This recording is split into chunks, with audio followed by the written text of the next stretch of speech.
Aujourd'hui, comme j'ai pu le dire, nous allons dans un enseignement vraiment spécifique et profond, différent de ce que j'ai l'habitude de faire.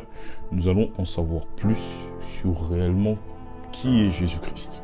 Donc déjà, pour commencer tout ça, nous nous attardons dans Deutéronome, le chapitre 18, 15 à 22. Donc je vais vous dire la vérité, concernant cet enseignement, je ne comptais jamais le donner, mais c'est un musulman qui m'a poussé à aller chercher, et ce qui fait que on en est arrivé à peu près à cette conclusion. Donc tenez-vous prêts, l'enseignement commence à partir de maintenant. Nous commençons dans Deutéronome, le chapitre 18, le verset 15 à 22 nous dit ceci. « L'Éternel ton Dieu te suscitera du milieu de toi, d'entre tes frères, un prophète comme moi, vous l'écouterez. » Donc là, en l'occurrence, là, la prophétie, elle tombe sur Moïse. Il répondra ainsi à la demande que tu fis à l'Éternel ton Dieu, à Horeb, le jour de l'assemblée quand tu disais que je n'entende plus la voix de l'Éternel mon Dieu et que je ne vois plus ce grand feu afin de ne pas mourir.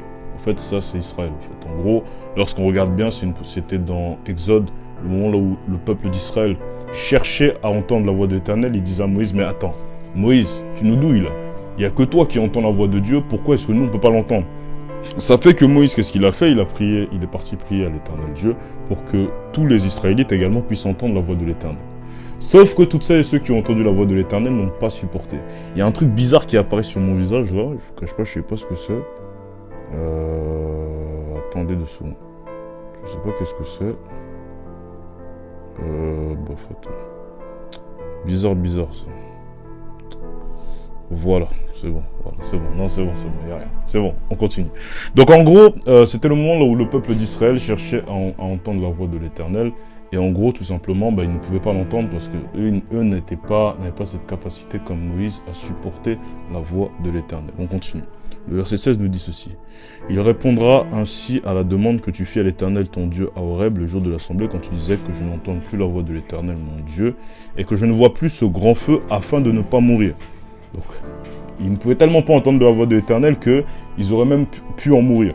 Nous descendons au verset 17 qui nous dit ceci. L'Éternel me dit ce qu'ils ont dit est bien.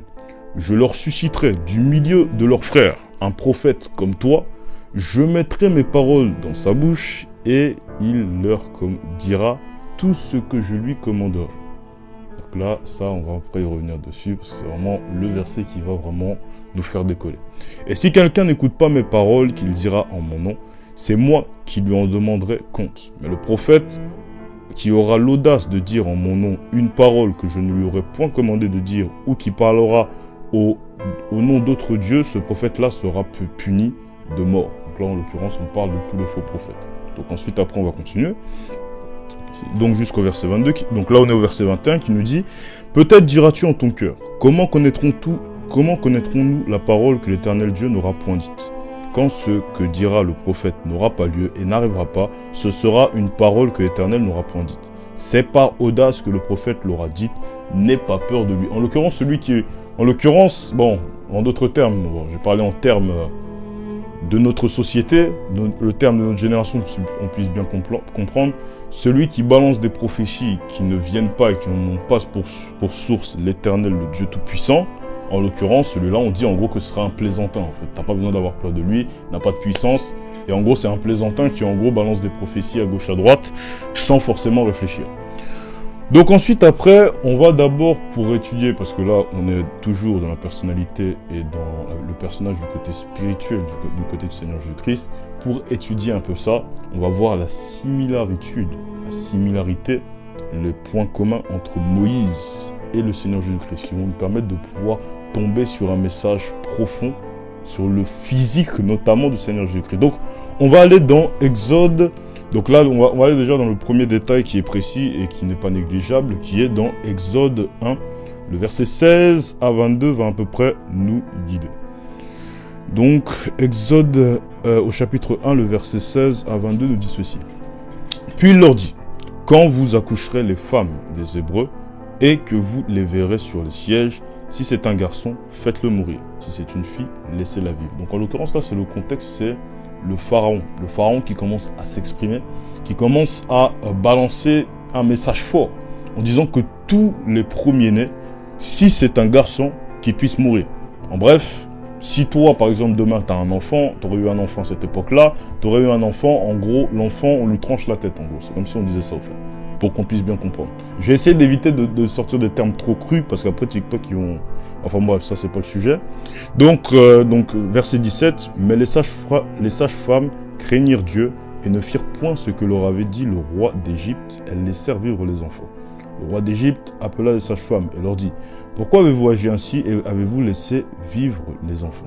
Verset 19, « Les sages-femmes répondirent à Pharaon, « C'est que les femmes des Hébreux ne sont pas comme les Égyptiennes. Elles sont vigoureuses et elles accouchent avant l'arrivée de la sage-femme. » Dieu fit du bien aux sages-femmes, et le peuple multiplia et devint très nombreux, parce que les sages-femmes avaient eu la crainte de Dieu.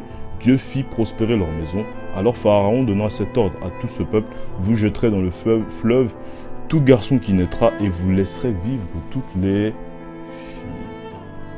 En d'autres termes, dès qu'un garçon vit, on vient, on le prend, on le fout dans la mer. Mais en l'occurrence, lorsqu'on le fout dans la mer, on le fout pas dans la mer pour qu'il puisse vivre, mais on le fout dans la mer pour qu'il puisse mourir.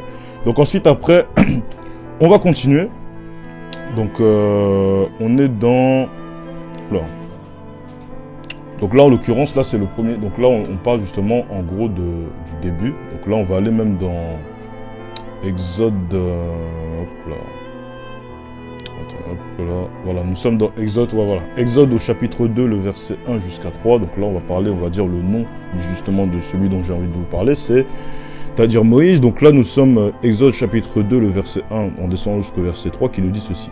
Un homme de la maison de Lévi avait pris pour femme une fille de Lévi. Cette femme devint enceinte et enfanta un fils. Elle vit qu'il était beau et elle le cacha pendant 3 mois. Ne pouvant plus le cacher, elle prit une pièce de jonc, elle enduisit de bitume et de jonc et elle y mit l'enfant et le déposa parmi les roseaux sur le bord du fleuve. En gros, normalement, on était censé prendre l'enfant. Voilà, c'est cruel, hein, c'est l'histoire, vous devez savoir. On prenait l'enfant, on le jetait dans l'eau comme ça. C'est-à-dire qu'on le jetait sans rien du tout. On te jette, un peu comme toi tu jettes, je sais pas, un ballon de basket dans le panier. Alors en l'occurrence, on attrape le bébé, on le jette et on le balance comme ça dans la mer sans trop réfléchir. Comme ça, on en est débarrassé et en gros, le bébé est mort. Mais en l'occurrence, là, les femmes n'ont pas écouté, l'ordre de, comment ça s'appelle, du pharaon, qui voulait justement faire tuer tous les garçons et tout ça et tout. Bon, ça, c'était dans le plan de Dieu, mais ça, on y reviendra plus tard.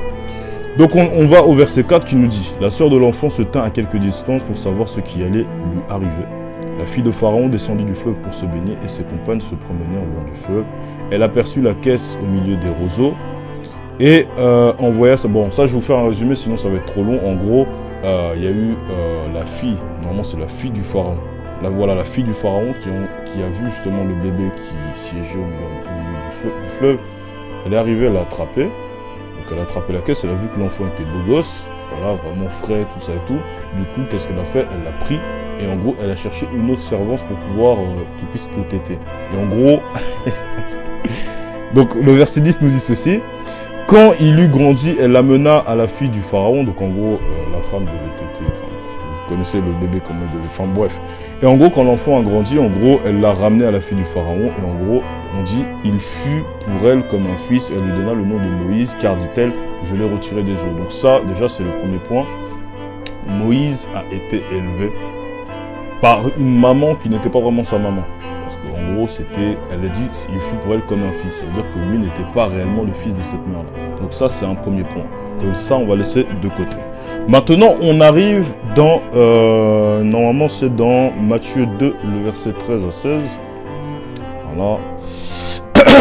Matthieu 2, le verset 13 à 16, il nous dit ceci. Alors, lorsqu'ils furent partir, un ange... Donc déjà, là, je vous ai parlé de l'histoire de Moïse, mais là, maintenant, on va rentrer dans l'histoire du Seigneur Jésus-Christ. Et vous allez voir qu'il y a une certaine similarité, déjà dans la première étape, mais vous allez voir tout ça, donc on va à peu près lire tout ça. Nous sommes dans Matthieu 2, le verset 13 jusqu'à 16, qui nous dit ceci. Lorsqu'ils furent partis, voici un ange du Seigneur apparut en songe à Joseph, et dit, « Lève-toi, prends le petit enfant et sa mère, fuis en Égypte, et reste-y jusqu'à ce que je te parle. » Car Hérode chercha le petit enfant pour le faire périr. En fait, le truc c'est quoi? C'est que Ah, voilà, même le verset 16 va nous l'expliquer, donc je vais continuer la lecture. Verset 14. Joseph se leva, prit de nuit le petit enfant et sa mère et se retira en Égypte. Il y resta jusqu'à la mort d'Hérode afin que s'accomplisse ce que le Seigneur avait annoncé par le prophète. J'ai appelé mon fils hors d'Égypte. Alors Hérode, voyant qu'il avait été joué par les mages, se mit dans une grande colère et il envoie tuer tous les enfants de 2 ans et au-dessous qui étaient à Bethléem et dans tout son territoire selon la date dont il s'était soigneusement enquis auprès des mages. Ça veut dire quoi? On a vu dans la première partie de l'histoire, donc lorsqu'on parlait de Moïse, que en gros le pharaon cherchait à faire mourir tous les enfants. Même chose du côté du Seigneur Jésus-Christ, quand le Seigneur Jésus-Christ était né, automatiquement Hérode se mit dans une colère noire parce qu'en gros les mages étaient censés revenir pour lui apporter des informations concernant le bébé parce qu'il y avait une rumeur qui disait que le roi des Juifs va être en vie. Ça fait que, Hérode là, en mode malin, il dit bon, allez voir le petit enfant, dites-moi là où il est, moi aussi je vais aller l'adorer, sauf que c'était un piège. En gros, il voulait tout simplement, attraper l'enfant et le faire tuer parce qu'il était possédé par le shaitan, comme diraient certains musulmans. Donc en gros, il était poussé, il était conduit par Satan. Et en d'autres termes, lorsque on regarde bien, on analyse bien, Moïse, donc le pharaon voulait faire mourir tous les petits-enfants, donc en gros, voulait tuer, en gros, Moïse, au fait. C'est Moïse la tête qu'on cherchait, et en l'occurrence, quand c'est le Seigneur Jésus-Christ, même histoire. Hérode cherchait à faire tuer tous les petits pour attraper, encore une fois, le Seigneur Jésus-Christ. Et ensuite, après, lorsqu'on regarde dans la suite concernant l'histoire de Moïse, Moïse cherchait et s'est enfui d'Égypte. Pareil en ce qui concerne le Seigneur Jésus-Christ, parce que même lorsque... Attends, là on dit, voilà, Joseph se leva, donc le verset Matthieu 2, le verset 14, Joseph se leva, prit de nuit le petit enfant et sa mère, et se retira en Égypte. Donc en l'occurrence, là même comme... je me suis même vautré. En gros, Moïse... En gros, toute cette histoire-là se passait en Égypte. Et là, en l'occurrence, on a pris, Joseph se leva, prit de nuit le petit enfant et sa mère et se retira aussi en Égypte. Donc ça fait déjà deux points communs en ce qui concerne Moïse et le Seigneur Jésus-Christ. Mais on a encore plein d'autres. Voilà, on a encore plein d'autres. On peut même prendre l'exemple de, comment ça s'appelle? Exode 35, le verset 5, qui nous dit qu'en gros, Moïse jeûna 40 jours et 40 nuits. Le Seigneur Jésus-Christ lui-même, de son côté aussi, jeûna 40 jours et 40 nuits. Donc il y en a encore beaucoup de similitudes. Maintenant, on va revenir exactement à ce dont j'étais en train de vous parler. Le verset tabouret, en l'occurrence, c'est Deutéronome 18, donc le chapitre même 19, on va directement prendre le chapitre même 18 même, qui nous dit « Je leur succède du milieu de leurs frères un prophète comme toi. Je mettrai mes paroles dans sa bouche et il dira tout ce que je lui commanderai. » Donc en gros là, quand on parle de ceci, on parle du Seigneur Jésus-Christ. Sauf que le Seigneur Jésus-Christ, on ne le définit pas comme un prophète, il est le prophète par excellence. Maintenant, on a les indices, parce que ce que j'aime bien avec la prophétie dans la parole, c'est qu'en gros, lorsque la prophétie sort, on ne donne pas le nom direct. Ça veut dire que lorsque vous observez bien toutes les prophéties, on ne sort pas le nom, mais on dit que ça va arriver. Et lorsqu'on voit la manifestation, en l'occurrence dans la parole et même dans la vraie vie, même lorsqu'on observe, c'est là où on voit que la prophétie s'accomplit. Donc là, on dit « Je leur susciterai du milieu de leurs frères un prophète comme toi ». Lorsqu'on dit « comme toi », pourquoi est-ce qu'on dit « comme toi » ? Déjà « comme toi », parce que dans le sens où, en gros, en termes d'histoire, Moïse et Jésus ont une histoire totalement similaire. Lorsqu'on dit « comme toi », pourquoi est-ce qu'on dit « comme toi » ? Parce que lorsque Moïse a jeûné, je vous invite à lire Exode chapitre 34 pour bien comprendre, lorsque Moïse a jeûné, il a fait un jeûne, donc le jeûne de 40 jours, c'est pourquoi même vous voyez que les catholiques font le carême, les musulmans font le carême, ou en d'autres termes le ramadan. Vous voyez qu'ils font tout ça là, ça vient de là en fait. Tout le départ en fait, ça vient d'ici. C'est le moment où Moïse a jeûné 40 jours et 40 nuits. Mais en l'occurrence, lorsqu'il a jeûné 40 jours et 40 nuits, c'était un jeûne instauratoire. Ça veut dire quoi? C'est-à-dire que Moïse, lorsque on peut lire même la parole et qu'on lit même le Nouveau Testament, lorsque vous checkez Matthieu, à chaque fois qu'on parle de la loi, on parle de la loi de Moïse. N'hésitez pas à tapoter encore une fois l'écran, je le répète. Donc là, on parle de la loi de Moïse. En l'occurrence, lorsque on se retrouve dans le Nouveau Testament, le Seigneur Jésus-Christ refait la même chose. Pourquoi est-ce que le Seigneur Jésus-Christ refait la même chose? Il fait la même chose pour pouvoir instaurer la loi, mais cette fois-ci, ce n'est pas la loi de la condamnation, ce n'est pas une loi là où une loi de malédiction, mais là on parle de la loi de la grâce. C'est pourquoi même dans le moment, donc dans le verset 18, on nous dit « Je leur susciterai du milieu de leurs frères un prophète comme toi ». Donc lorsqu'on parle de comme toi, donc là on est toujours dans le domaine donc, spirituel. Moïse était un instaurateur d'une loi, et le Seigneur Jésus-Christ aussi un instaurateur d'une loi. Lorsque on a balancé les points communs là tout à l'heure, en gros, vous pourrez voir qu'ils ont une histoire similaire. C'est pourquoi on dit un prophète comme toi. Donc ensuite, après, on a également un symbole prophétique aussi. Un symbole prophétique. Bon, du coup, je vais même lire les versets que j'ai mis. Matthieu 1, le verset 18. Donc on va lire tout ça. On va lire tout ça. Matthieu 1, le verset 18, qui nous dit ceci.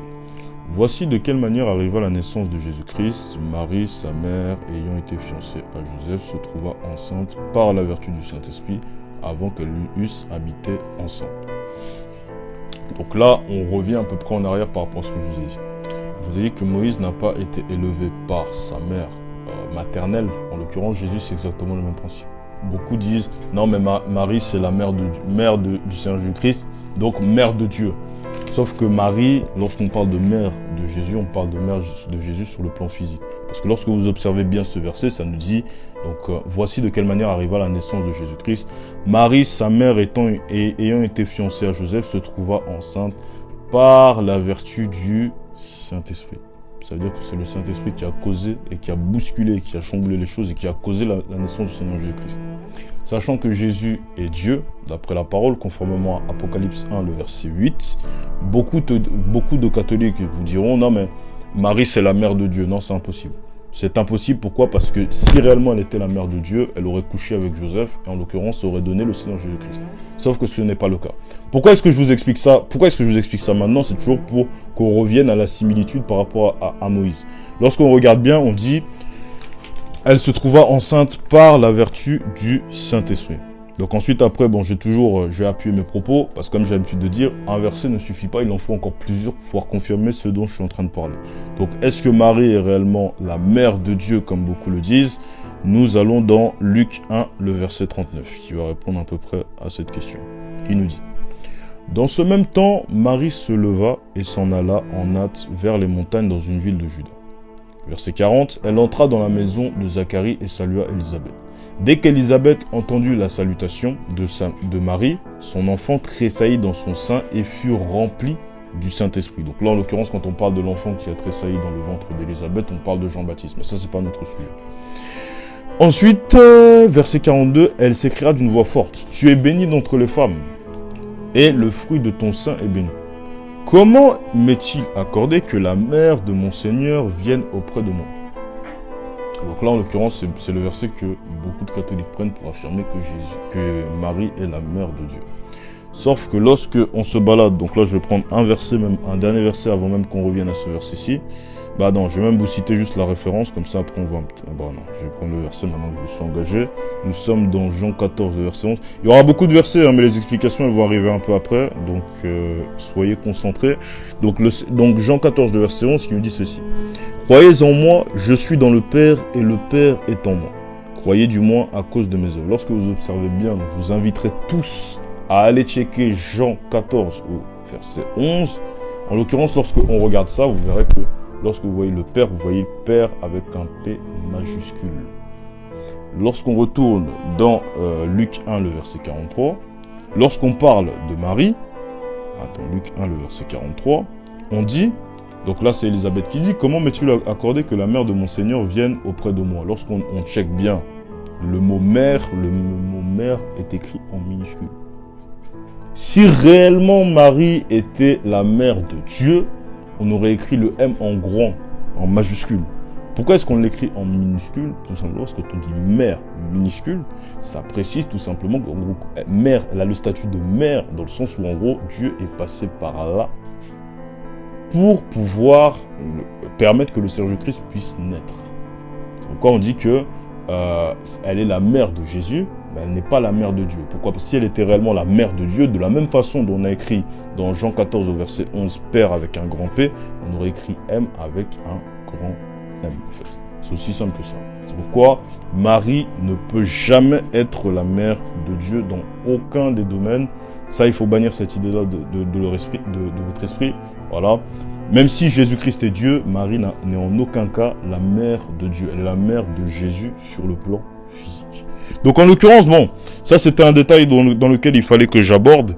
Maintenant, on va même rentrer dans un mouvement qui est prophétique, en l'occurrence, en parlant encore une fois des similitudes de Moïse et de Jésus-Christ. Là, je crois qu'on a vu trois. On a vu 3 points. Là, on est au 4e point. Nous sommes dans Exode 3, le verset 8. Exode 3, le verset 8, qui va nous aider à comprendre un mouvement prophétique bien précis concernant concernant le Seigneur Jésus-Christ simplement. Bon, bref. Alors, Exode 3, le verset 8. Donc là, en l'occurrence, c'est l'Éternel Dieu qui parle en disant ceci. Je suis descendu pour le délivrer de la main des Égyptiens, en parlant du peuple d'Israël. Lorsque vous lisez bien Exode au chapitre 3, voire même tout Exode, vous allez rapidement comprendre qu'en gros, le peuple d'Israël, au début, on apprend que le peuple d'Israël était captif. Donc en l'occurrence, quand on dit qu'il était captif, il était sous la domination des Égyptiens. C'est pourquoi même le Seigneur s'exprime en ces termes en disant « Je suis descendu pour le délivrer de la main des Égyptiens et pour le faire monter dans ce pays, dans un bon et vaste pays, dans un pays où coule le lait et le miel, dans les lieux qu'habitent les Cananéens, les Éhésiens, les Amoréens, les Phérésiens, les Éviens et les Jébusiens. » Donc ensuite, après, verset 10, donc là on descend directement, Exode 3, verset 10, qui nous dit ceci. « Maintenant va, je t'enverrai auprès de Pharaon, et tu feras sortir d'Égypte mon peuple, les enfants d'Israël. » Lorsque vous observez bien et lorsqu'on analyse bien cette scène-là, c'est un mouvement prophétique qui annonce directement le Seigneur Jésus-Christ. Mais pour dire et pour qu'on puisse comprendre de quoi je suis en train de parler, donc bon, je vais encore continuer avec Moïse, ensuite après on va revenir au Seigneur Jésus-Christ. Exode 33, le verset 1 à 3 nous dit ceci. Donc du coup je l'attrape. Ça nous dit ceci. L'Éternel dit à Moïse, va, pars d'ici, toi et le peuple que tu as fait sortir du pays d'Égypte, monte vers le pays que j'ai juré de donner à Abraham, à Isaac et à Jacob, en disant, je le donnerai à ta postérité, j'enverrai devant toi un ange, je chasserai les Cananéens, les Amoréens, les Hétiens, les Phérésiens, les Éviens et les Jébusiens. Verset 3, monte vers ce pays où coule le lait et le miel, mais je ne monterai point au milieu de toi, de peur que je ne te consume en chemin, car tu es un peuple au cou roide. Donc bon, on va s'attarder sur la fin, mais en gros, lorsqu'on analyse ce verset-là, on arrive, on vient, on regarde, et on observe rapidement, en fait, Moïse devait faire sortir les Israélites d'Égypte pour pouvoir les conduire à la terre promise. Lorsqu'on parle de Égypte, de quoi est-ce que ça parle? Ça parle en gros du monde. Ça parle du monde. Lorsqu'on parle de l'Égypte, on parle du monde. Lorsqu'on parle de Moïse, c'est la préfiguration du Seigneur Jésus-Christ. Jésus qui fait sortir ses... Bon, je suis obligé de prendre le verset, parce qu'après, sinon après, les gens vont me poser la question d'où est-ce que je sors ça. Donc bon, pour pouvoir continuer mon explication, nous sommes dans Matthieu 14, Matthieu 15, le verset 24 qui nous dit ceci. Alors, il répondit. Donc là, en l'occurrence, on va au verset 23 pour une meilleure compréhension. Il ne lui répondit pas un mot et ses disciples s'approchèrent et lui dirent avec instance, renvoie-la car elle crie derrière nous. Il répondit, je n'ai été envoyé qu'aux brebis perdues de la maison d'Israël. Donc en gros, le Seigneur Jésus-Christ, il a été envoyé. Donc il y a le bazar. C'est-à-dire qu'il y a le bazar dans le troupeau, il y a le bazar et tout ça et tout. Et il y a des brebis spécifiques qui sont censées, donc des brebis, on parlera de brebis de la maison d'Israël. Le Seigneur Jésus-Christ, qu'est-ce que c'est que son rôle? Le Seigneur Jésus-Christ, c'est d'attraper les brebis, tel un bon berger, donc attraper les brebis, donc tous ceux qui croient en lui, qui font partie des brebis d'Israël, en l'occurrence nous, en l'occurrence moi, en l'occurrence toi qui as accepté le Seigneur Jésus-Christ, toutes ces personnes-là, il les attrape et les ramène dans le troupeau. En l'occurrence, lorsqu'on parle de troupeau et lorsqu'on parle de la maison d'Israël, la maison d'Israël, à ce moment-là, qu'est-ce que ça représente? Ça représente le royaume des cieux. En d'autres termes, ça représente la terre promise. Maintenant, pour celles et ceux qui n'ont pas compris, donc là, je vais reprendre à peu près là où j'en étais arrêté. Concernant Exode, lorsqu'on parle de Exode, lorsqu'on parle de Moïse, le moment où on dit que Moïse conduit le peuple d'Israël, le fait sortir d'Égypte et le conduit à la terre promise. Lorsque, en fait, vous observez bien, vous verrez que c'est exactement le rôle du Seigneur Jésus-Christ. Donc Moïse, donc je vais à peu près comparer les deux histoires. Vous-même, vous pourrez checker dans la parole en lisant Matthieu, Exode pour pouvoir confirmer ce que je suis en train de dire, si c'est vrai ou pas. Lorsque vous allez dans Exode, vous verrez que Dieu envoie Moïse. Dieu envoie Moïse pour pouvoir délivrer le peuple d'Israël. En l'occurrence, qu'il aille se confronter directement au Pharaon. Le moment-là, Moïse, qu'est-ce qu'il représente? Moïse représente le Seigneur Jésus-Christ à ce moment-là dans l'Ancien Testament. Le peuple d'Israël, ça représente nous, toutes ceux qui ont cru au Seigneur Jésus-Christ, donc en l'occurrence des chrétiens. En l'occurrence, il arrive, il vient, il doit les arracher, donc il doit aller d'abord confronter le Pharaon pour pouvoir faire sortir le peuple d'Israël. En l'occurrence, nous qui avons cru au Seigneur Jésus-Christ, il a fallu que le Seigneur Jésus-Christ confronte le diable et confronte plus particulièrement la mort. Le Seigneur Jésus-Christ mort à la croix est ressuscité derrière, parce que la mort ne pouvait... Donc il y a eu un combat avec la mort, et le troisième jour, Jésus a remporté parce que Jésus est ressuscité. Donc en l'occurrence, Jésus a dû se confronter au Pharaon, donc le diable, parce que qui est le chef de la mort, qui est vraiment celui qui avait le clé de ce jour de mort, c'était qui? C'était le diable. En l'occurrence, Jésus a dépouillé toutes les dominations à la croix. Donc en l'occurrence, il devait être en confrontation directe avec, de même que Pharaon a été en confrontation avec le Pharaon, Jésus devait être en confrontation avec le Pharaon, en d'autres termes, autrement dit, la mort. En d'autres termes, autrement dit, le diable. Et en l'occurrence, Jésus a vaincu pour pouvoir faire sortir les brebis de la captivité. Les brebis, donc en l'occurrence les chrétiens, pour pouvoir les faire sortir de la perdition et les amener à la vie éternelle. En l'occurrence, toute personne qui croit... Bon, pour confirmer ce dont je suis en train de parler, j'ai encore un autre verset qui est dans Acte 2, le verset 39, qui nous dit ceci. Acte 2, le verset 39, qui nous dit ceci. Alors, donc là, de Pierre, je vais même lire à partir du verset 38, qui nous dit ceci. Acte 2, le verset 38 à 39, qui nous dit ceci. Pierre leur dit, repentez-vous et que chacun de vous soit baptisé au nom de Jésus-Christ pour le pardon de vos péchés. Et vous recevrez le don du Saint-Esprit. Car la promesse est pour vous, pour vos enfants, et pour tous ceux qui sont au loin, en aussi gros nombre que le Seigneur notre Dieu les appellera. Donc là, en l'occurrence, on a un descriptif des brebis, un décodage des brebis. Qui sont les brebis? Les brebis, donc ce sont les enfants d'Israël, donc en d'autres termes, les Juifs. Voilà, les Juifs qui croiront au Seigneur Jésus-Christ, eux font partie des véritables brebis d'Israël. Tout comme leurs anciens qui étaient morts avant le Seigneur Jésus-Christ et qui ont marché conformément à la loi. Maintenant, lorsqu'on parle des enfants, on parle de toutes celles les Juifs qui viendront après eux, qui croiront au Seigneur Jésus-Christ. Donc derrière, là, c'est là où on parle des enfants. Et on parle également des 144 000. Mais ça, on y reviendra après sur qu'est-ce que c'est que les 144 000 rapidement, parce que je ferai, je pense, un autre enseignement pour en parler. Donc en l'occurrence, là, quand on dit « car la promesse est pour vous », donc en ce moment-là, ils savaient que leur cœur était touché. Parce qu'ils disaient « hommes frères, que ferons-nous » Acte 2, le verset 37. « Hommes frères, mais que ferons-nous » Ils leur disent « soyez baptisés au nom de Seigneur Jésus-Christ », donc ils leur proposent la solution. Donc en d'autres termes, ils savaient automatiquement qu'ils allaient croire et qu'ils allaient prendre leur baptême. C'est pourquoi il dit « la promesse est pour vous ». Donc en l'occurrence, toutes celles et ceux qui sont là sur le moment. La promesse est également pour vos enfants. Les enfants, c'est qui? Toutes celles et ceux, tous les Juifs qui croiront au Seigneur Jésus-Christ derrière, mais également pour les 144 000, conformément à Jean 5, le verset 43. Donc, bon, c'est une prophétie concernant... Je ne sais pas si c'est une bonne idée que j'y vienne maintenant, mais bon, je ne vais pas y venir maintenant pour ne pas vous perturber, mais les 144 000, donc ceux qui croiront également au Seigneur Jésus-Christ, d'une manière un peu plus différente. J'y reviendrai plus tard, parce que j'ai dit que, bon, je vais éviter de mélanger l'enseignement. Donc, en d'autres termes, lorsqu'on parle de... Donc, pour conclure, en gros, c'est quoi? Donc là, on va même encore continuer. Et pour tous ceux qui sont au loin, en aussi grand nombre que le Seigneur, notre Dieu, les appellera. Qui sont celles et ceux qui étaient au loin? Celles et ceux qui n'étaient pas juifs. En l'occurrence, moi. En l'occurrence, toutes celles et ceux qui ont cru au Seigneur Jésus-Christ et qui n'étaient pas juifs de base, qui étaient en dehors de la promesse de base qui a été faite à Abraham.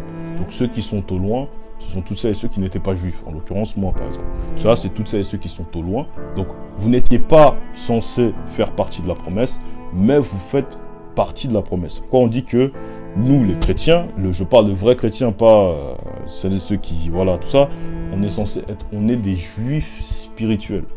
Pourquoi est-ce qu'on parle de juifs spirituels? Parce que de base, cette promesse-là d'Israël, elle est normalement pour les juifs. Sauf que si tu n'es pas juif, tu fais partie de celles et ceux qui sont au loin. Ça fait que malgré que tu n'es pas juif, le Seigneur Jésus-Christ ne va pas regarder ça, mais en gros, il va te, en quelque sorte, tu étais un bouc, mais il va te transformer en gros en brebis.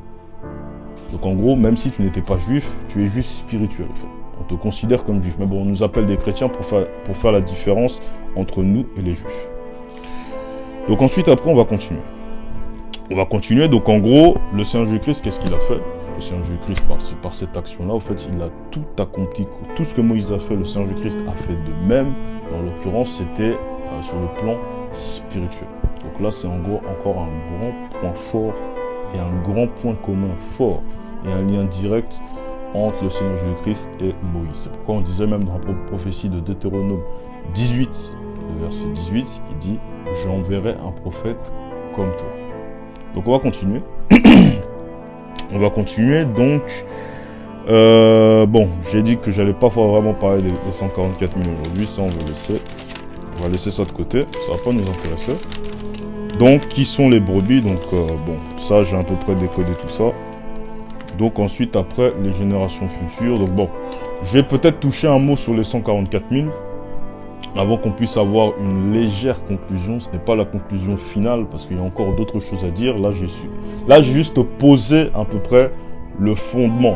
Là, maintenant, on va rentrer dans le domaine de la révélation. Mais avant ça... concernant les 144 000, parce que je pense que pas mal ne sont peut-être pas au courant, donc qu'est-ce que sont les 144 000? Nous allons dans Jean 5, le verset 43. On va y toucher un petit mot dessus. Donc alors le Seigneur Jésus-Christ nous dit ceci. Donc alors, verset 43, ça nous dit ceci. Je suis venu au nom de mon Père et vous ne me recevez pas. Si un autre vient en son propre nom, vous le recevrez. Donc là, c'est une prophétie directe que le Seigneur Jésus-Christ balance. Lorsqu'il dit que un autre viendra en son propre nom et vous le recevrez, de qui parle-t-il? Il parle des 144 000. En l'occurrence, les 144 000, qui sont réellement les 144 000? Les 144 000 sont celles et ceux qui ne croiront pas au Seigneur Jésus-Christ avant son avènement. Ça veut dire que le Seigneur Jésus-Christ va débarquer sur terre, le Seigneur Jésus-Christ va ravir son Église, et lorsque l'Église sera ravie, la bête va instaurer sa loi. Donc on va aller dans un verset dont je n'ai pas prévu, et je trouve ça assez intéressant d'en parler. Nous sommes dans 2 Thessaloniciens 2, le chapitre 2, le verset 3. Donc 2 Thessaloniciens 2, le verset 3, on va en parler concernant la bête, on va toucher 2-3 petits mots. Que personne ne vous séduise d'aucune manière, car il faut que l'apostasie soit arrivée auparavant et qu'on ait vu paraître l'homme du péché, le fils de la perdition. L'adversaire qui s'élève au-dessus de tout ce qu'on appelle Dieu ou de ceux qu'on adore jusqu'à s'asseoir dans le temple de Dieu, se proclamant lui-même Dieu. Bon, ça verset 6. Et maintenant, vous savez ce qui le retient, afin qu'il ne paraisse en son temps.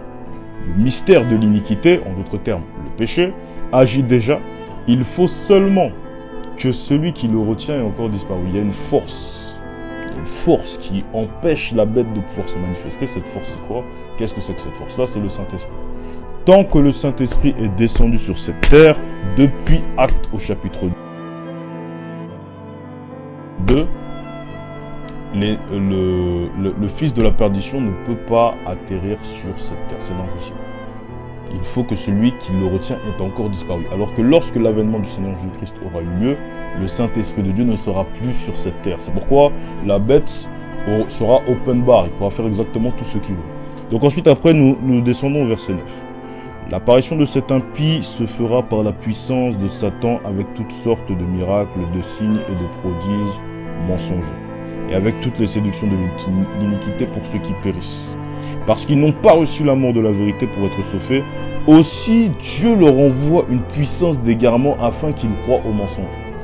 Toutes ces religions que vous voyez là, toutes ces fausses religions que vous voyez, ça peut être l'islam, ça peut être bouddhiste, tout ce que vous voulez, bouddhiste, catholiciste, tout ça là, toutes celles et ceux-là, on leur dit, donc c'est vraiment ceux qui vont demeurer dedans. Dieu leur envoie une puissance d'égarement afin qu'ils croient au mensonge. Ça veut dire que la bête va débarquer et au lieu d'agir avec le bon sens, avec le cerveau, en se disant non, il y a un problème, ça peut-être ça a été écrit dans la Bible. Ils vont pas réfléchir comme ça, ils vont foncer dedans. Pourquoi? Parce qu'ils n'ont pas cru à la vérité. Donc en gros, c'est ça la marque de la bête. C'est ça, enfin, quand je dis c'est ça la marque de la bête, c'est ça la bête en fait. Maintenant, lorsqu'on parle de la bête et concernant les 144 000, là je vous ai fait un petit court résumé. J'ai fait une vidéo même à ce sujet, baladez-vous sur mon compte TikTok, vous allez la trouver. Elle est plutôt récente concernant la bête, quelle est réellement la bête, et on a à peu près décodé ça beaucoup plus en profondeur, mais comme ça c'est pas notre sujet, juste en toucher à peu près 2-3 petits mots. Donc pour réellement comprendre qui sont les 144 000, en gros, lisez tout Apocalypse au chapitre 7, lisez tout, vous allez comprendre rapidement lorsque, bon, là par exemple on dit, alors attendez, 144 000 de toutes les tribus des fils d'Israël. De la tribu de Juda, 12 000 marqués du sceau, de la tribu de Ruben, etc., etc., etc. Bon bref, on va pas tout lire parce que ça risque d'être un petit peu long, mais en gros à la fin ça dit que les 144 000 vont vaincre avec le Seigneur. Donc attendez, toc, toc, toc.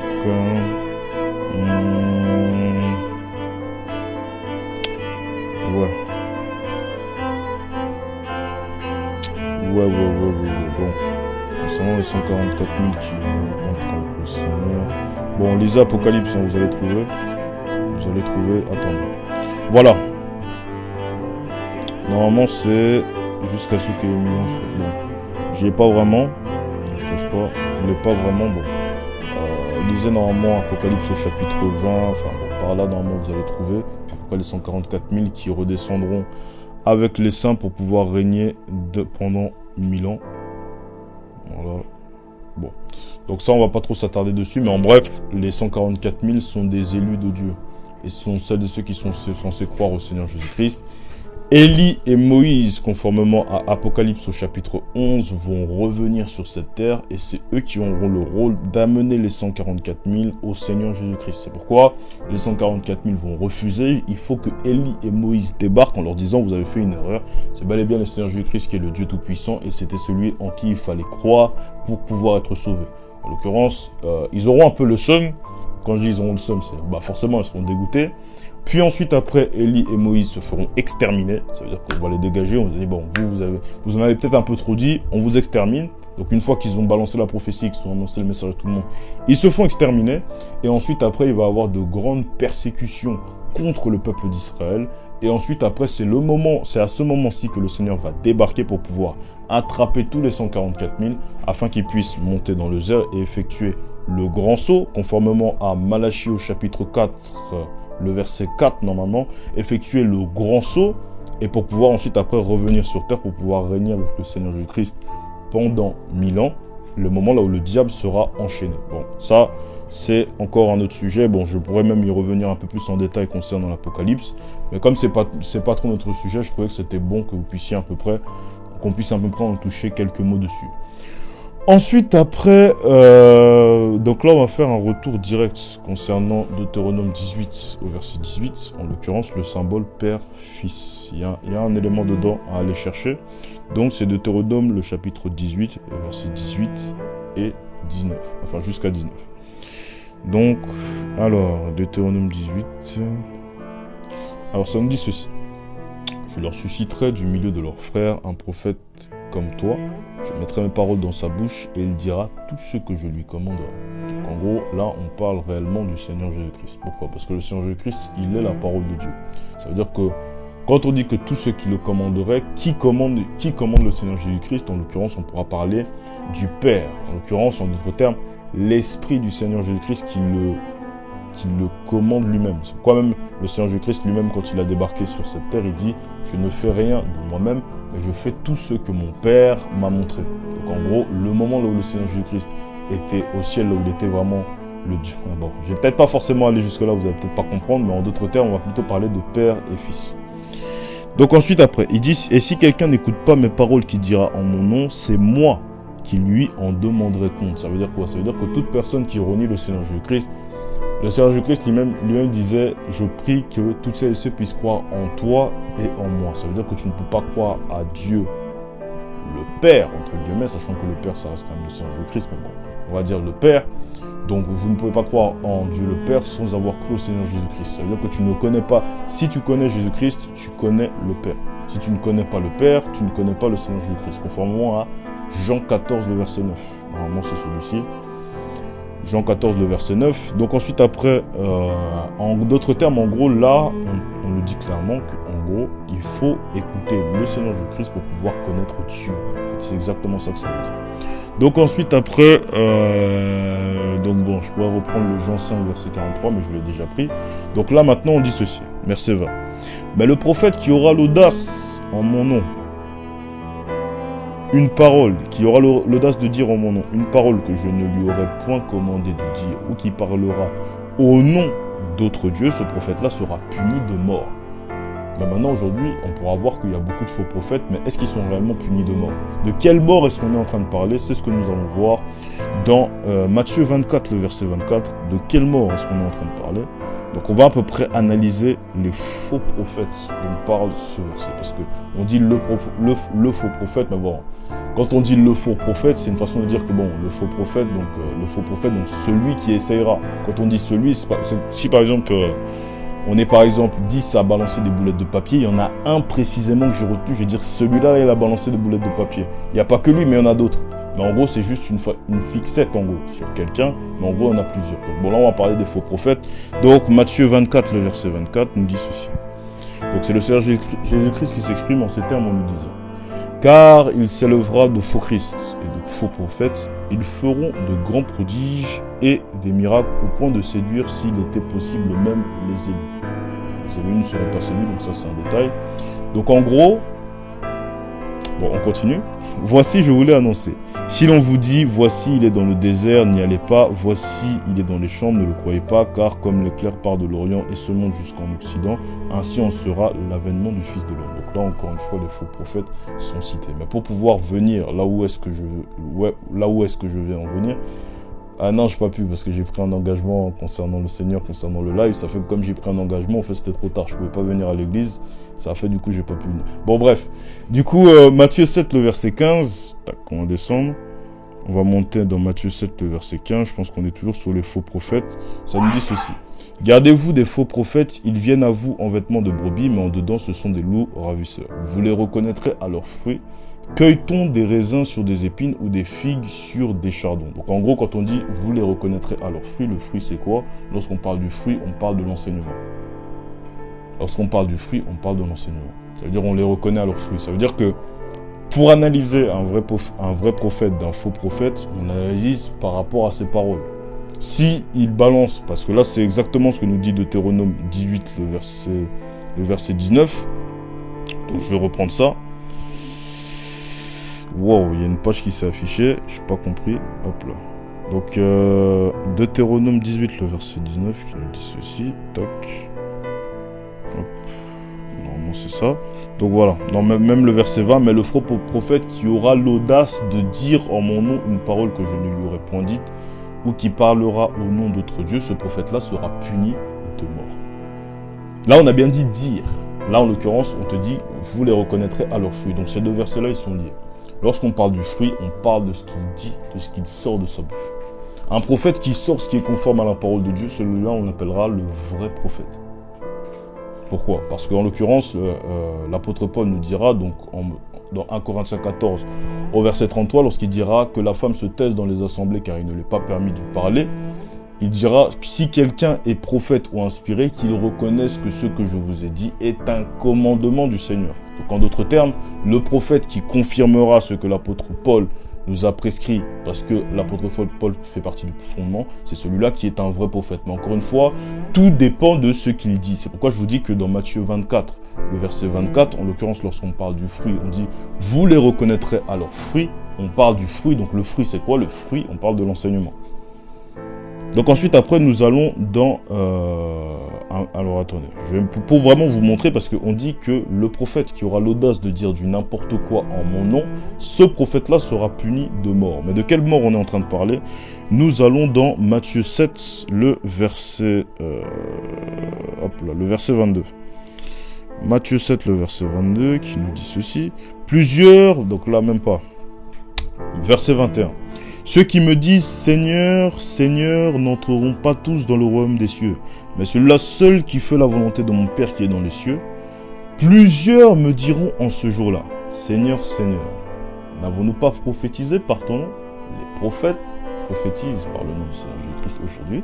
« N'avons-nous pas chassé des démons par ton nom ?»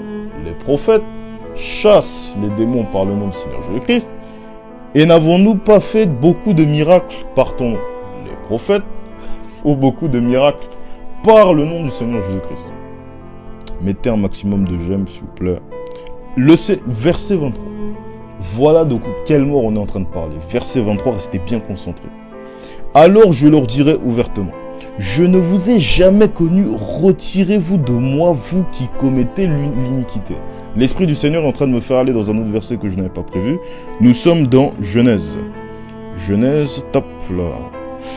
Nous sommes dans Genèse, normalement Genèse, le chapitre 3, qui nous dit.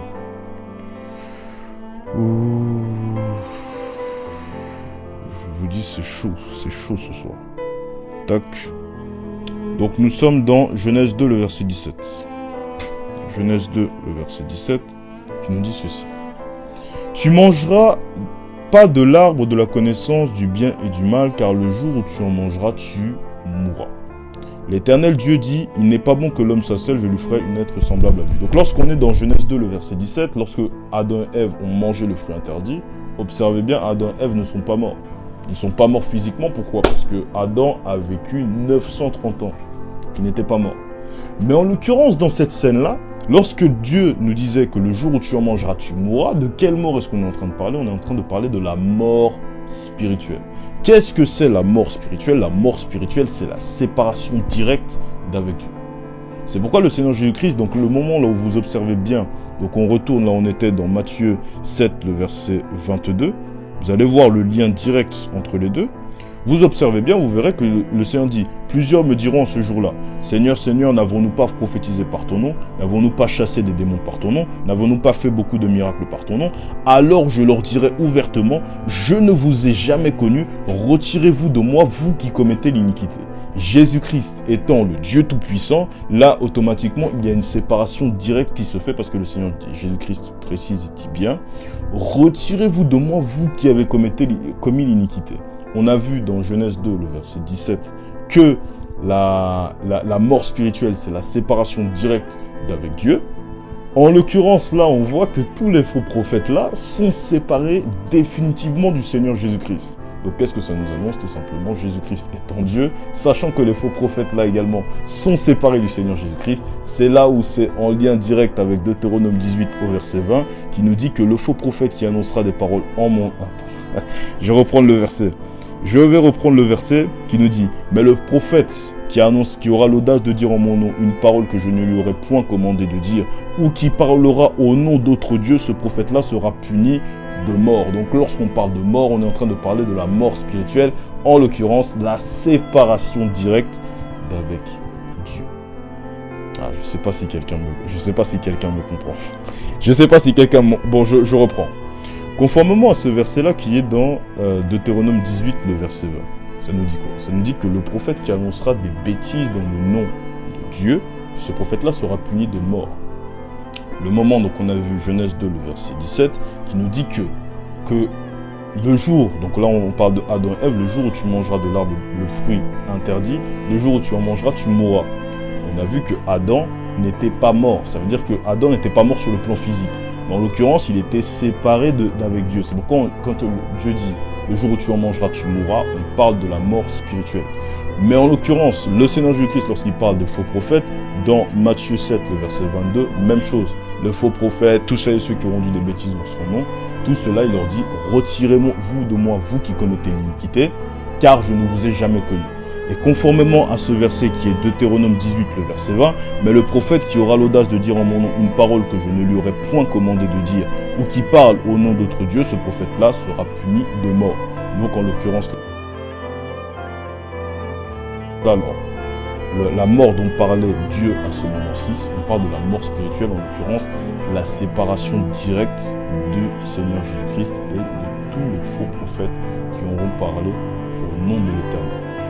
Lorsqu'on parle du nom de l'Éternel, le nom de l'Éternel, c'est le Seigneur Jésus-Christ. Là, encore une fois, même tout ce que je vous ai expliqué juste avant, ça nous confirme cela. Donc voilà. Donc après, on pourrait même encore continuer. Donc là, on a à peu près vu tout ça. Donc vraiment, si vraiment je pourrais conclure, vraiment la conclusion, je ne peux même pas vous la donner, parce qu'il y a tellement de choses à dire dessus. Voilà, je vous ai tellement balancé les informations. Mais bon, si on peut faire la conclusion, Moi, j'ai un petit truc là. Il faut que je mette mon chargeur. Il faut que je mette mon chargeur. Attendez 2 secondes.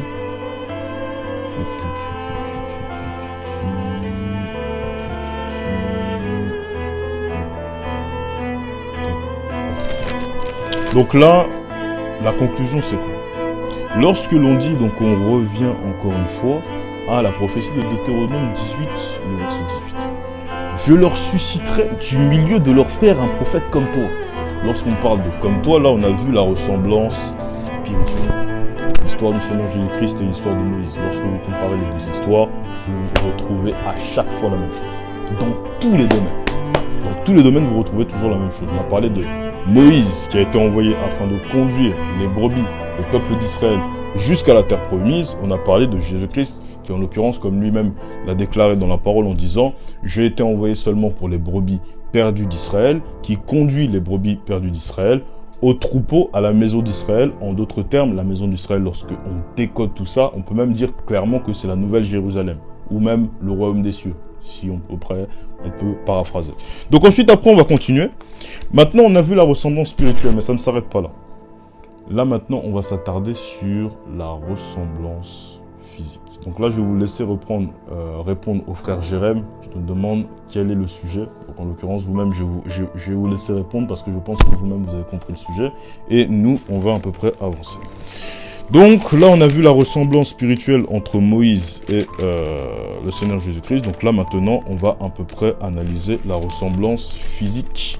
Donc on va reprendre Deutéronome 18, le verset 18 qui nous dit ceci. « Je leur susciterai du milieu de leurs frères un prophète comme toi. Je mettrai mes paroles dans sa bouche et il dira tout ce que je lui commanderai. » Là, on dit « Je leur susciterai du milieu de leurs frères un prophète comme toi. » C'est-à-dire que quand on dit « comme toi », ça veut dire que moi, si je dis « je suis comme lui », ça veut dire que lui et moi, on se ressemble. Non seulement, donc, ça peut être dans des caractéristiques, ou ça peut même être dans le physique aussi. Ça veut dire qu'on se ressemble les deux. Maintenant, notre exemple sur lequel on va pouvoir s'appuyer, donc pour le « comme toi », on va parler du sphinx. Je ne sais pas si je peux mettre, normalement, je peux mettre un effet. J'aurais bien aimé mettre un effet précis. Wow. Bah, du coup, je vais parler sans image alors. Ah, c'est dommage. Voilà. Attendez. Ah, je trouve... Ah, dommage, j'ai pas l'effet. Je vais mettre l'effet de fond. L'effet de fond vert. Qu'on puisse vraiment comprendre avec les images. Bon, c'est pas grave. Je pense que je vais faire appel à vos connaissances d'histoire. Je pense que vous-même, vous savez de quoi je parle. Sans ou avec image, j'ai oublié de faire un petit détail. Bon, c'est pas grave. On va y aller sans. Donc là, en l'occurrence, on va parler du sphinx. Je vous invite même tous... Bah, attendez, je vais même vous mettre la photo ici. J'ai la photo du sphinx. Le sphinx, qu'est-ce que c'est? Pour celles et ceux qui ne connaissent pas, je vais faire appel à peu près à votre mémoire. Le sphinx. Attends, je vais retrouver ça.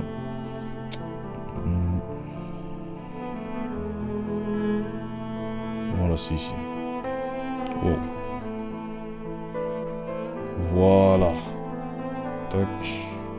Voilà ce que c'est que le sphinx. Je ne sais pas si vous allez pouvoir bien voir. Tac. Vraiment, lorsque vous regardez bien le sphinx, regardez bien son nez là. Le nez du sphinx là, il a le nez cassé. Pourquoi est-ce qu'il a le nez cassé? Le nez cassé, qu'est-ce que c'est? Bon, écoutez bien. Écoutez ce que je vais vous dire. Le sphinx là, de base, c'est une représentation qui a été faite par les premiers Égyptiens. En l'occurrence, les premiers Égyptiens, ils étaient de quelle couleur? Les premiers Égyptiens étaient noirs. Lorsque vous observez bien le sphinx, parce que évidemment il y a eu des blancs qui sont passés par là. Bon, les blancs, je vous aime, hein. Mais bon, je suis obligé de vous raconter l'histoire, parce que c'est la vérité. Le nez du sphinx a été cassé. Je vous remonte encore une fois la photo pour que vous puissiez bien comprendre. Regardez bien, vous verrez que le nez du sphinx a été cassé ici. Son nez là est pété. Pourquoi est-ce qu'ils ont cassé son nez? Parce que le truc c'est quoi? C'est que les blancs ont voulu faire croire que c'est eux que le sphinx c'est leur image. Donc c'est pourquoi ils ont pété le nez. Pourquoi? Parce que ce sphinx là avait le nez noir. Le nez noir comment c'est? Bah, vous avez juste à m'observer, voilà. Nous on a le nez un peu plus, voilà, un peu comme ça, arrondi, enfin bon, bref, vous savez. Et lorsque vous observez bien le nez des blancs, bon, le nez des blancs il sera un peu plus pointu. En l'occurrence, bon, les blancs qui sont dans les commentaires, vous pourrez me corriger. Mais en d'autres termes, tout ça pour vous dire que les premiers Égyptiens, c'était des Noirs. Maintenant, pourquoi est-ce que je vous parle de ça? Lorsqu'on regarde dans l'histoire de Moïse, voilà, donc, en l'occurrence, on regarde dans l'histoire de Moïse et tout ça et tout. En l'occurrence, tous sont... Donc, vraiment, lorsqu'on regarde bien l'atmosphère, on regarde bien que tous sont égyptiens. En fait, tous sont égyptiens. Moïse était un Égyptien. Donc, en l'occurrence, Moïse était un Égyptien, ça veut dire que Moïse était noir. Maintenant, je vais à peu près dévier légèrement, mais tout est lié, au fait. Je vais faire exprès de faire une déviation pour revenir à une bonne conclusion pour que vous puissiez bien comprendre. Nous sommes dans Daniel 7, le verset 9. Daniel 7, le verset 9. Voilà, Daniel 7, le verset 9, qui nous dit ceci. Daniel 7, le verset 9. Je regardais, lorsque l'on plaçait des trônes, et l'ancien des jours s'assit, son vêtement était blanc, comme la neige, et le cheveu de sa tête était comme de la laine pure. Son trône était comme des flammes de feu, et les roues comme un feu ardent. Donc en l'occurrence, ça, je vais laisser ça de côté. Donc là, on plaçait des trônes, l'ancien des jours, son vêtement était blanc comme la neige, et les cheveux de sa tête étaient comme de la laine pure. Retenez ceci. Ceci, là, on va pas trop rentrer dedans. Maintenant, on va parler d'un sujet qui semble hors sujet, mais qui est toujours lié. Donc là, nous sommes dans les cheveux. Donc, on va parler des cheveux d'un homme pour que vous puissiez bien comprendre là où est-ce que j'ai envie là où est-ce que je vais en venir. Donc, n'hésitez pas à mettre encore une fois un maximum de likes afin qu'un maximum de personnes puissent bénéficier de l'enseignement puissant qu'il y a dans ce live. Donc, nous sommes dans 1 Corinthiens 11, le verset 14, en descendant jusqu'au verset 16. La nature elle-même ne vous enseigne-t-elle pas que c'est une honte pour l'homme de porter de longs cheveux, mais que c'est une gloire pour la femme d'en porter, parce que la chevelure lui a été donnée comme voile, point d'interrogation. Ça, on y reviendra plus tard, bon ça c'est encore un autre sujet. Si quelqu'un se plaît à... Bon, ça c'est aussi hors sujet. Mais là on dit que c'est une... comment? La nature vous enseigne-t-elle pas que c'est une honte pour un homme de porter de longs cheveux, mais que c'est une gloire pour la femme d'en porter. Donc ça veut dire quoi? Ça veut dire que lorsqu'on regarde ce verset-là, les cheveux de manière générale, ça symbolise quoi? Ça symbolise la gloire. C'est pourquoi on dit que, c'est pourquoi même lorsqu'on regarde bien ce verset-là, ça nous montre, ça nous donne une deadline. La nature est censée nous enseigner qu'un homme ne peut pas avoir les cheveux comme une femme. C'est pourquoi même, nous qui sommes hommes, on ne peut pas faire de rasta, on ne peut pas avoir les cheveux extrêmement longs comme les femmes. Donc c'est pourquoi les femmes, en fait, leurs cheveux nous enseignent. À nous, les hommes, comment est-ce que nous, on doit procéder en termes de nos cheveux. Hop là, attendez. Ça nous enseigne comment nous, les hommes, on doit réguler en termes de nos cheveux. Donc là, on vient de voir à partir de ce verset-là que les cheveux symbolisent la gloire. Donc en l'occurrence, maintenant, on va s'intéresser maintenant, on va retourner dans Apocalypse 1, le verset... Donc on va aller dans Apocalypse 1, le verset 10 à 14. Voilà, donc Apocalypse 1, 10 à 14. Ah, qui nous dit ceci.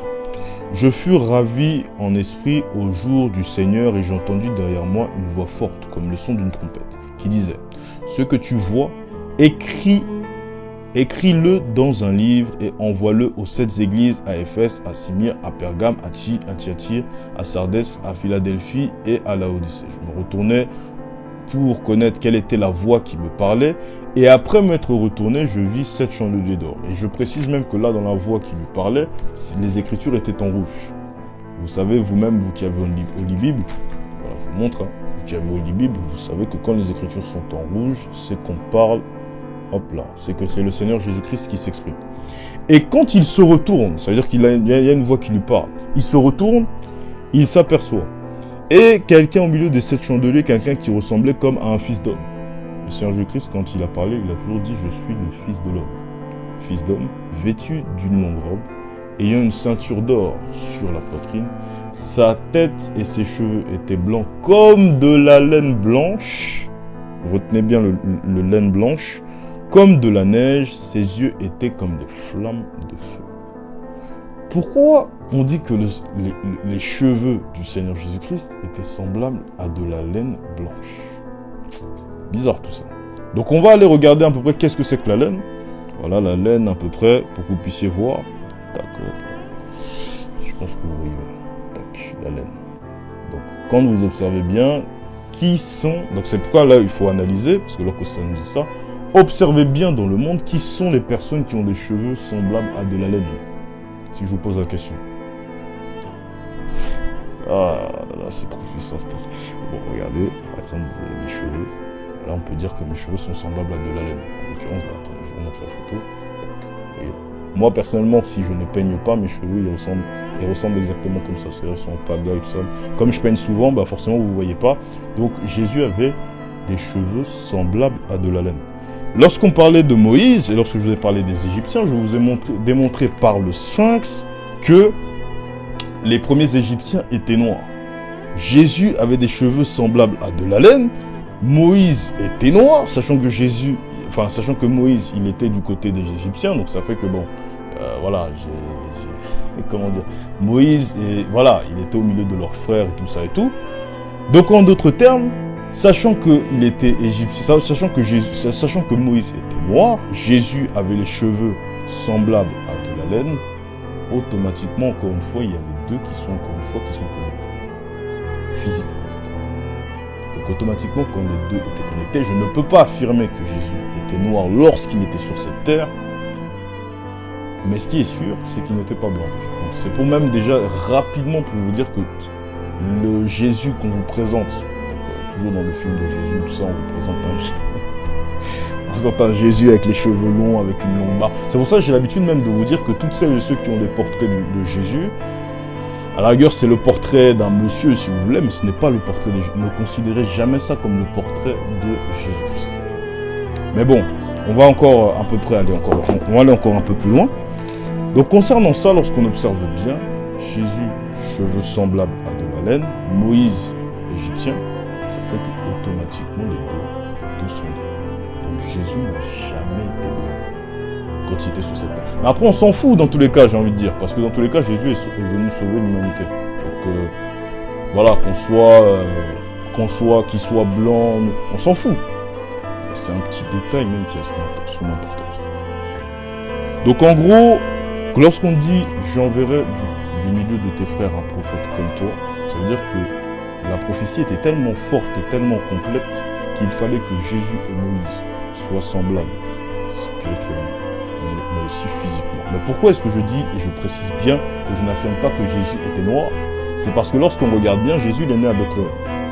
Jésus il est né à Bethléem, donc je vais vous mettre encore une photo de Palestiniens, comme ça, parce que c'est la Palestine. Photo de Palestiniens. Voilà. Voilà. Photo de Palestiniens. Vous allez vous-même voir. Voilà, ils étaient un peu près comme ça. Je pense aussi que Moïse devrait à peu près avoir cette barbe-là. Voilà, à peu près. Voilà. C'était à peu près ça. Donc, Jésus devait être à peu près mat de peau. Il était pas totalement noir. Et c'est pourquoi on dit qu'il avait des cheveux semblables à de la laine.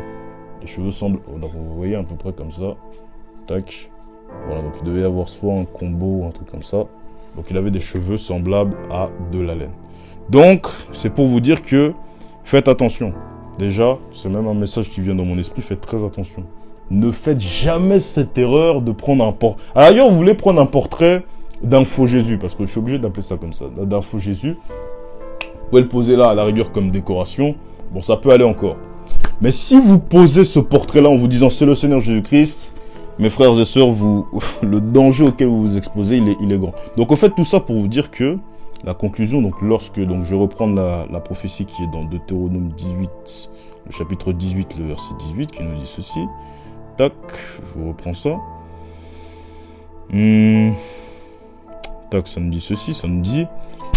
Je leur susciterai du milieu de leurs frères un prophète comme toi. Je mettrai une parole dans sa bouche et il dira tout ce que je lui commanderai. Donc ce verset-là, en gros, ça montre que Moïse devait être semblable à Jésus spirituellement, était semblable à Jésus spirituellement et également physiquement.